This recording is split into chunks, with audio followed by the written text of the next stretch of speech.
প্রিয়া, এবারও তুমি ফেল করছো। তাই এবার তোমাকে কঠিন শাস্তি পেতে হবে। প্রিয়া বলল, কি শাস্তি দিবেন স্যার? আমি তাকে বললাম, যাও ঘরের দরজাটা বন্ধ করে দিয়ে আসো আগে। তারপর আমি প্রিয়াকে টেবিলের উপরে বসিয়ে, বন্ধুরা রেডি থাকো, গল্পটি তোমাদের ভালো লাগবে। আমার নাম সৌরভ। এই গল্পটি তখনকার, যখন আমি কলেজে পড়াশোনা করতাম।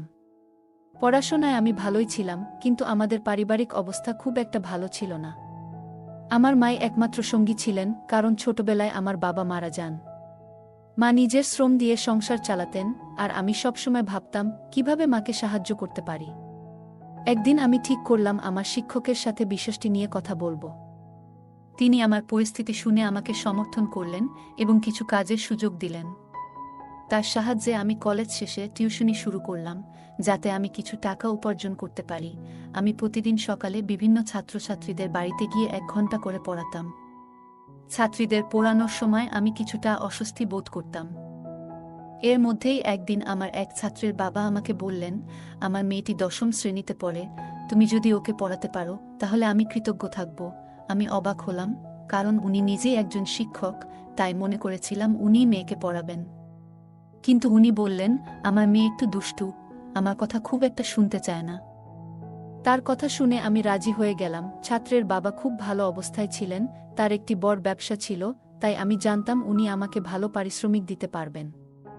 তখনই আমি ঠিক করলাম যে তাদের বাড়িতে গিয়ে টিউশন পড়াব। সেই দিন উনি আমাকে তার বাড়িতে নিয়ে গেলেন। আমি ড্রয়িং রুমে বসে অপেক্ষা করছিলাম। আর কয়েক মিনিট পর তার মেয়ে ড্রয়িং রুমে এসে হাজির হলো। যখন আমি তাকে প্রথম দেখলাম, সত্যি বলতে আমি হতবাক হয়ে গিয়েছিলাম, যেন আমি কোনো পরীর সামনে বসে আছি। তাকে দেখে আমি মুগ্ধ হয়ে গেলাম। অসম্ভব সুন্দর দেখতে সে। গায়ের রং একদমই ফর্সা, বড় লোকের মেয়ে, তাই মনে হয় সে সব সময় টাইট ফিট পোশাক পরত। আমি বরাবরই লাজুক প্রকৃতির, আর আমার মা আমাকে খুব শৃঙ্খলাপূর্ণভাবে বড় করেছেন। আমাদের পরিবারে আমার কোনো বোন ছিল না, তাই আমি মেয়েদের সাথে তেমন কথা বলতাম না। কিন্তু তার সাথে মিষ্টিভাবে কথা বলার চেষ্টা করলাম। কিছুক্ষণ পড়ানোর পর আমি বললাম, আজকের জন্য এখানেই পড়ানো শেষ, আমি এখন যেতে পারি। তার নাম ছিল প্রিয়া, এবং তার কথা আমার মনে খুব গভীরভাবে গেঁথে গিয়েছিল, কারণ সে ছিলই অনেক সুন্দর। পরদিন তাকে আবার দেখলাম, সে তার বন্ধুদের সাথে খেলছিল, আর আমি হঠাৎ চোখ নামিয়ে নিলাম, কারণ সে অনেক শর্ট পোশাক পরেছিল। সে আমাকে দেখে তাড়াতাড়ি ঘরে ঢুকে গেল। কিছুক্ষণ পর সে ড্রেস চেঞ্জ করে আসে। কিছুক্ষণ পর সে আবার পড়াশোনা করতে আসলো, তবে এবার একটা লম্বা টি শার্ট পরেছিল, যা আমাকে অনেক অস্বস্তিতে ফেলেছিল। এর আগে সে মিনি টপ পরেছিল এবং বলেছিল, স্যার, আগামীকাল আমার পরীক্ষা আছে। আমি তাকে পরীক্ষার জন্য ভালোভাবে প্রস্তুত করিয়েছিলাম এবং বলেছিলাম, তুমি এই পরীক্ষায় ভালো করবে, আমি নিশ্চিত। তবে সে কিছুটা চিন্তিত ছিল, বলল, স্যার, বায়োলজি খুব কঠিন, হয়তো ভালো নম্বর পাব না, কিন্তু পাশ করব। আমি তাকে সান্ত্বনা দিলাম এবং বললাম, কিছু হবে না, সব ঠিক হয়ে যাবে। সে তখন একটু দুশ্চিন্তায় ছিল, কিন্তু আমি তাকে আশ্বস্ত করলাম। তারপর মজা করে বললাম, যদি ফেল করো তাহলে শাস্তি পাবে। সে একটু হেসে বলল, ঠিক আছে স্যার, আমি যদি ফেল করি আপনি যে কোনো শাস্তি দিতে পারেন। এরপর আমি অপেক্ষা করতে লাগলাম পরীক্ষা শেষ হওয়ার জন্য। মনে মনে মজা পেয়েছিলাম, আর প্রিয়ার পরীক্ষার পরের দিনটা নিয়ে ভাবছিলাম, সে ফেল করলে আমি তাকে কি শাস্তি দিব। পরের দিন প্রিয়া এলো, আর সে বলল, স্যার, আমি ফেল করেছি। আর আমি মজা করে রাগ দেখিয়ে বললাম, তোমাকে ভালোভাবে পড়িয়েছি, কিন্তু তুমি ফেল করেছ। সে আমার কথা শুনে হেসে বলল, স্যার, আপনি যেই শাস্তিই দেন আমি তা মেনে নেব। আমি হাসলাম, আর আমাদের দুজনের মধ্যে একটা ভালো সময় কাটল।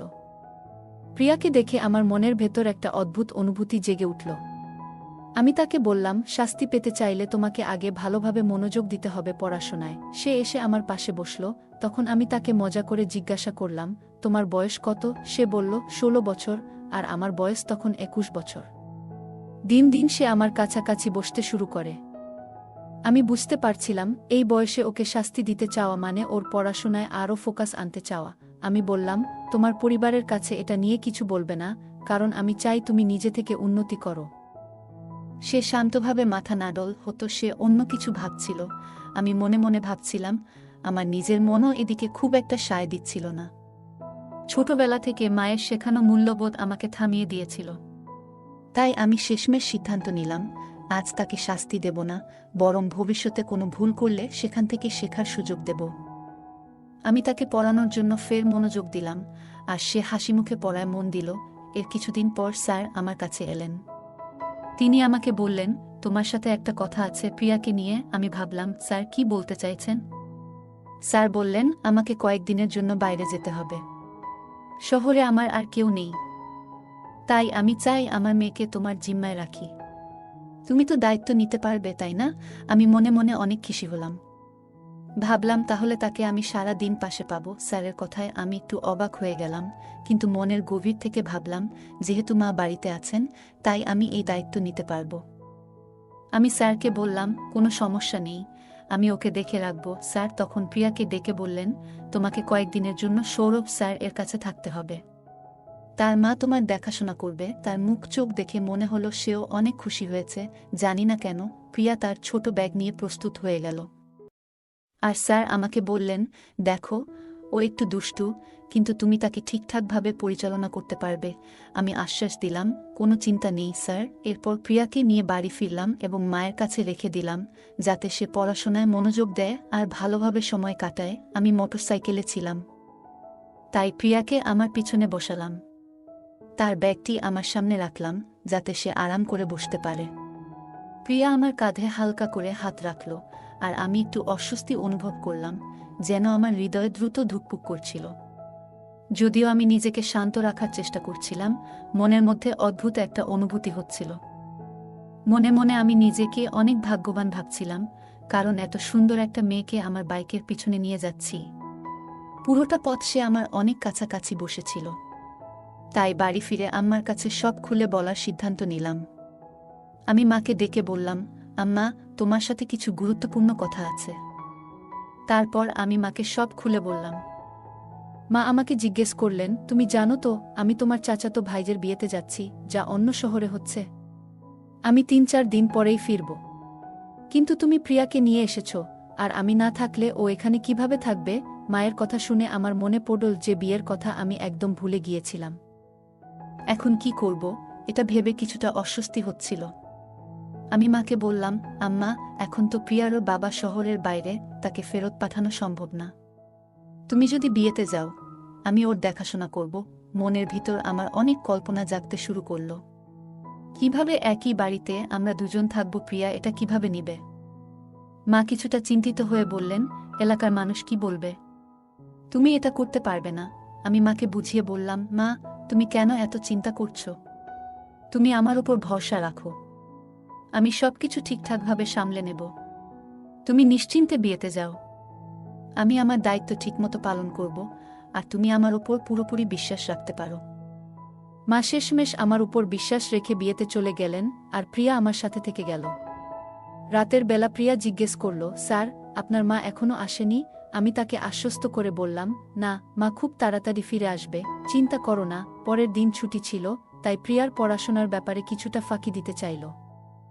সে বলল, কাল স্পোর্টস ডে, তাই আমি আজ স্কুলে যেতে চাই না। আপনি কি কাল আমাকে পড়াবেন? আমি তাকে মজা করে বললাম, তুমি আগে ভালো করে ঘুমাও, কাল তো ছুটি আছে। তারপর আমরা পড়াশোনা নিয়ে বসব। সে হাসি মুখে ঘরে চলে গেল। ঘুমানোর জন্য সে একটি সুন্দর নাইট ড্রেস পরেছিল, যা তাকে অনেক সুন্দর লাগছিল। আমি শুধু তার দিকে চেয়ে থাকছিলাম। আমি বুঝতে পারছিলাম যে হয়তো আমার উচিত ছিল প্রিয়াকে আগেই কিছু সত্যি কথা জানানো। আমি চাইনি ওর মনে কোনো খারাপ ধারণা তৈরি হোক। ঘরে আমরা দুজন ছাড়া আর কেউ নেই, এটা জেনে প্রিয়া অস্বস্তি বোধ করতে পারে। আমি নিজের ঘরে গিয়ে শুয়ে পড়লাম, তখন হঠাৎ অনুভব করলাম দরজা একটু খুলে গেছে। মনে হচ্ছিল কেউ আমার পাশে বসে আছে। আমি আলো জ্বালানোর জন্য উঠে দাঁড়ালাম, এবং তখনই দেখি প্রিয়া আমার বিছানার পাশে দাঁড়িয়ে। আমি অবাক হয়ে জিজ্ঞেস করলাম, তুমি এখানে কেন? সে লজ্জিতভাবে বলল, আমি একা ঘুমাতে পারছি না। ছোটবেলা থেকেই আমি বাবার ঘরে ঘুমাই, আর এখন পুরো বাড়িটা একেবারে ফাঁকা। আমার ভয় লাগছে। আমি চুপ করে শুনছিলাম। বুঝতে পারলাম ও আসলেই খুব অস্বস্তিতে আছে। আমি তাকে শান্তভাবে বললাম, তুমি তো এখন আর ছোট নও, আমাদের এক ঘরে থাকা উচিত নয়। কিন্তু সে বলল, জানি, কিন্তু আমি একা থাকতে পারছি না।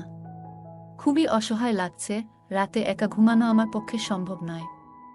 তার কথা শুনে আমি বিব্রত বোধ করছিলাম, কারণ ও সত্যিই খুব ভয় পাচ্ছিল।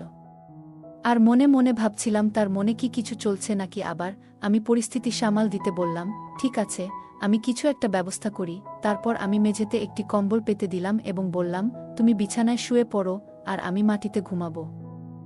সে তাড়াতাড়ি বিছানায় শুয়ে পড়ল, কিন্তু আমার মনের মধ্যে একটা অস্থিরতা কাজ করছিল। আমি যদি আগেই জানতাম তাহলে প্রিয়াকে এভাবে আনতাম না। আমি মেঝেতে শুয়ে পড়লাম, কিন্তু প্রিয়া ঘুমের ধরন আমাকে বেশ অস্বস্তিতে ফেলছিল। কারণ রুমের লাইট অন ছিল, প্রিয়া অফ করতে বারণ করেছে। সে ঘুমানোর সময় অনেক নড়াচড়া করছিল আর বিছানায় গুটিয়েছিল। এসব কিছু আমাকে একটু বিব্রত ও অস্থির করে তুলেছিল, তবে আমি নিজেকে শান্ত রাখার চেষ্টা করছিলাম। মনে মনে ভাবছিলাম এই ধরনের পরিস্থিতিতে কিভাবে আরও ভালোভাবে সমাধান করা যেত। আমার আবেগ কিছুটা নিয়ন্ত্রণের বাইরে চলে যাচ্ছিল। পরের দিন সকালে আমি নিজেকে শান্ত রাখার চেষ্টা করলেও প্রিয়া একটু কড়া ধমক দিলাম, তুমি এমনটা কেন করছো? আমি সিদ্ধান্ত নিয়েছিলাম পড়ানোর সময় ওকে একটু বেশি শাসন করব যাতে সে শিখতে মনোযোগী হয়। শুরুতেই আমি ওকে প্রতিটি বিষয়ে মন দিয়ে পড়তে বললাম এবং যদি ও ভুল করে আমি ওকে সংশোধন করতে বলতাম। প্রিয়া কিছুটা অবাক চোখে আমার দিকে তাকালো। আমি বুঝতে পারলাম ওর হয়তো একটু ভয় পেয়েছে, কিন্তু আমি শুধু চাইছিলাম ও যেন পড়াশোনায় আরও মনোযোগ দেয়। তবুও কিছু সময় পর ও বলল, ঠিক আছে, আমি আর কিছুতেই আপনাকে বিরক্ত করব না। যদিও আমার কিছুটা কষ্ট হচ্ছিল, আমি ওকে ফেরত পাঠাতে পারিনি। এভাবে কিছু দিন কেটে গেল। এরপর প্রিয়া তার বাবাকে সব জানালো, কিন্তু তার বাবা আমাকে দোষারোপ করেননি। বরং উনি বললেন, আমি জানি আমার মেয়ে একটু দুষ্টু, কিন্তু ও এখনো ছোট, তুমি তাকে শাসন করো, কোনো সমস্যা নেই। আমি চুপচাপ শুনে বললাম, এতে কোনো সমস্যা নেই, ও আসলেই এখনো অনেক কিছু শিখছে। স্যারের কথা শুনে মনে হলো উনি আমাকে বুঝতে পেরেছেন। কিছুদিন পর স্যার বললেন যে প্রিয়াকে অন্য একজন শিক্ষক পড়াবে, যাতে ওকে আরও ভালোভাবে গাইড করা যায়। আমি একটু অবাক হয়েছিলাম, কিন্তু বুঝতে পারলাম এটা প্রিয়ার জন্য ভালো। সময়ের সঙ্গে সঙ্গে ওর প্রতি আমার অনুভূতিগুলোও পরিবর্তিত হলো। ধীরে ধীরে ওকে ভুলে যেতে শুরু করলাম, যদিও ওর চোখে দেখা সেই কষ্ট আমার মনে থেকে গিয়েছিল। অনেক বছর পর শুনলাম প্রিয়া এখন বিশ্ববিদ্যালয়ে পড়ছে। আমি অবাক হলাম, কারণ তখনও আমি মনে করতাম ও ছোট মেয়েটাই রয়ে গেছে। ওর পরিবর্তন দেখে আমি ভাবলাম সময় কত দ্রুত পাল্টে যায়। ওর পড়াশোনায় মনোযোগ আর ওর ভবিষ্যতের জন্য আমি সত্যিই গর্বিত। গল্পটা কেমন লাগলো জানাতে ভুলবে না। আরও মজার মজার রোমান্টিক গল্প শুনতে চাইলে ভিডিওটি লাইক, শেয়ার এবং চ্যানেলটি সাবস্ক্রাইব করতে এবং বেল আইকনটি ক্লিক করতে ভুলবে না। ধন্যবাদ।